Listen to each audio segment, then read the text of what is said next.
Hello, good people. How's everybody doing in this age of the coronavirus, aka novel COVID-19? My name is Ed Davis, Professor Edmund Davis, and I'm a social historian, So again, welcome back to another segment of Professor Davis Says, where anybody can be a historian. So again, thank you for chiming on in, okay? So, and don't forget, remember to hit the like, hit the thumbs up button, share this story.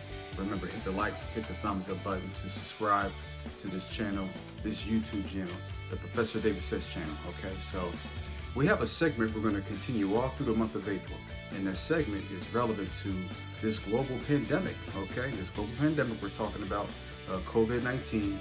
And so this segment that we're going to be talking about, we will start it off talking about the Spanish flu. That's something that came about 102 years earlier, prior to this experience that we're going through right now. And there's not many people in this world right now that have lived through the Spanish flu and are actually living through this coronavirus right now, COVID-19 right now. So as a historian, we're going to kind of go back in time and look at that, analyze that, and take from the Spanish flu all the way up to COVID-19. That's what we're going to do the whole month of April. We're going to do that. So I need your help. I need your participation, if you will, chiming on and subscribing, to hit like, share the thumbs up button, moving forward. Okay, so let's go ahead and talk about the Spanish flu. So what do y'all know about the Spanish flu? If anybody knows about the Spanish flu, make sure to leave some remarks, leave some commentary. That way you can, give your input to what you know about the Spanish flu. Now, the Spanish flu was the world's most deadliest pandemic, if you will. It was more devastating than 9/11. It was more devastating than World War II.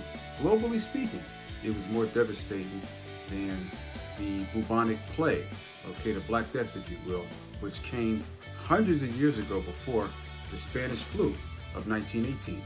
So there's plenty of pandemics, and we'll talk about these pandemics as the weeks progress. Okay, so again, but this first one is the introduction to this series of the Spanish flu. So the Spanish flu got started in the European theater, if you will. It started out in Europe, and the Spanish flu is similar to the coronavirus, where it attacks the respiratory system.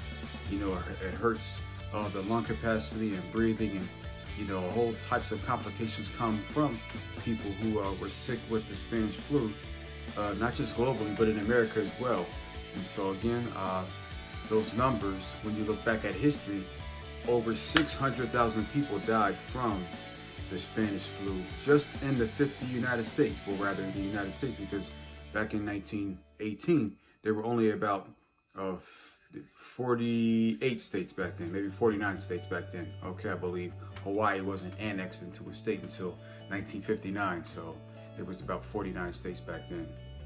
But again, we lost about 600,000 people during the Civil War, so the death rate and the death toll was more efficient from the Spanish flu that hit this country, 102 years ago. And so, but one thing that what made it so prolific in terms of the death rate is because we didn't have as many safety measures in place. And those safety measures, we're talking about sanitation, we're talking about different types of, items that were in place to help us counter that death rate, sterilization, and, different types of procedures that are in place now. So we live in a lot more safer culture environment, not just from the American standpoint here in the 50 states, but globally speaking. So again, but just think about the mindset, the mental capacity of what happened back then, people coming home. And remember, this is just about 2 years removed from World War I. And then you're coming home, okay, to go back to your farms and to go back to the cities. And you have to deal with this Spanish flu that most people didn't know about. There's mental warfare going on, as well as, you keeping your body in check with, your immune system. So remember, this was a virus, a respiratory illness. And so between 20 million and 50 million people were affected or died, globally speaking. It affected about 500 million people from a from a global standpoint. So just think about that, y'all, okay? So we see on TV right now when we look where I think we just passed the 1 million persons mark, globally speaking, from those who are affected by COVID-19. And in America, okay, we've just surpassed, I think, 6,000 plus deaths. And we have over 250,000 people who were infected from COVID-19, the coronavirus. So again, these numbers are rather pedestrian to what we went through 102 years ago with the Spanish flu. Okay, so this message is to empower you, number one, and to let you know that we still have hope. We have to follow these guidelines, whether it's with the World Health Organization, the CDC, the White House, your own city, whether it's in Arkansas or Philadelphia. We want to follow these measures that are in place to help us help other people, not just to help us, but to help us and to help other people. So that's what's important about it, okay? So I want y'all to share this message when you get that, okay? So again, the grandfather to COVID-19 is the Spanish flu. Of course, when you have humans and animals crossing in certain sections, you get these pathogens. And so it's led many to believe that similar situations happened 100 plus years ago back in Europe, in the European theater. But also it's called the Spanish flu because a lot of people died in Spain. That's why they call it the Spanish flu. Okay, so I want to let you know again, just to kind of quickly recap where it came from.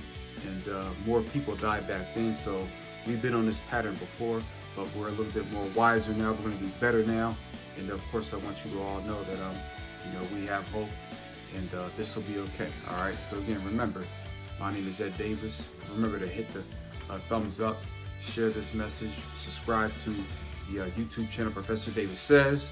I'm going to bring you several other messages related to other past pandemics that were similar to this one, and some that are not similar, but they're all relevant for us to be thriving. With that being said, remember to stay tuned for another episode of Professor Davis Says. God bless.